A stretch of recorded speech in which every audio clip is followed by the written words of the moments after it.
Bonjour à tous très chers amis de la langue française. Si c'est la première fois que vous regardez une vidéo Unique France, tout d'abord bienvenue à vous et pensez à vous abonner pour ne pas manquer l'une de nos prochaines vidéos sur la langue ou la culture française. Et si vous faites partie de nos abonnés, je suis très heureux de vous revoir aujourd'hui.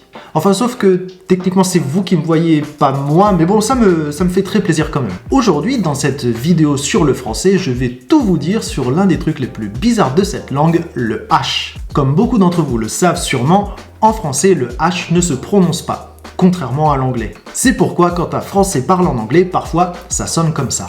Ah, it's really hot today, I think I will stay home.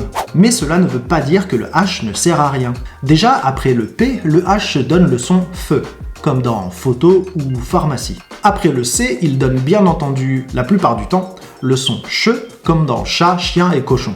Mais il y a des exceptions à cela. Dans le cas des mots appartenant par exemple aux registres musicaux, scientifiques ou religieux, CH devient que, comme dans orchestre ou chiropratique, ou même christianisme. Mais bon, c'est vrai que le reste du temps, il donne un petit peu l'impression de ne servir à rien. Alors qu'en fait, le H a bien un impact sur la prononciation. Au début d'un mot, un H peut être muet. Et donc là, en effet, pour la prononciation, on fait comme s'il n'existait pas. Je dors à l'hôtel. Trouvons un hôpital. Mais il peut aussi être aspiré. Bon alors pas comme en anglais ou en mandarin, mais sa présence empêche tout de même la liaison et l'élision. Alors petit rappel, la liaison c'est quand on rajoute un son pour lier un mot qui se termine par une consonne à un mot qui commence par une voyelle. Par exemple, un hôpital, ou alors les amis. L'élision, c'est quand un mot se termine par une voyelle, que le mot suivant commence lui aussi par une voyelle et que l'on supprime donc la voyelle du premier mot pour la remplacer par une apostrophe. Par exemple, le mot arbre est masculin et donc on devrait dire le arbre. Mais par le phénomène d'élision, cela devient l'arbre.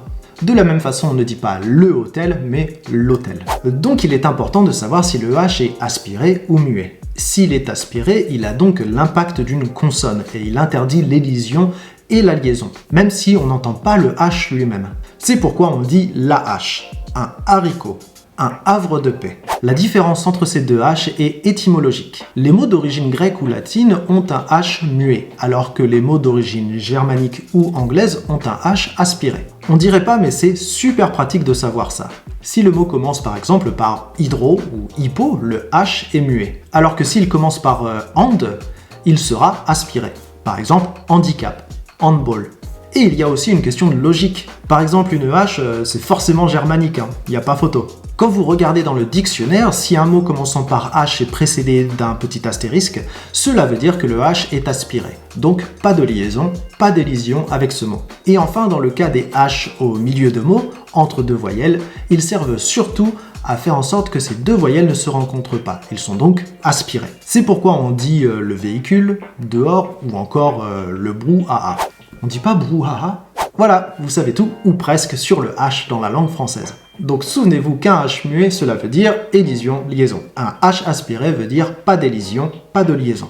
Merci d'avoir regardé cette vidéo et de la partager si vous pensez qu'elle peut aider quelqu'un d'autre dans son apprentissage du français. Et si vous souhaitez améliorer votre français encore plus, je donne plusieurs cours en ligne chaque semaine, donc n'hésitez pas à me contacter par message privé ou autre pour en savoir plus. Je vous dis à très bientôt. À plus!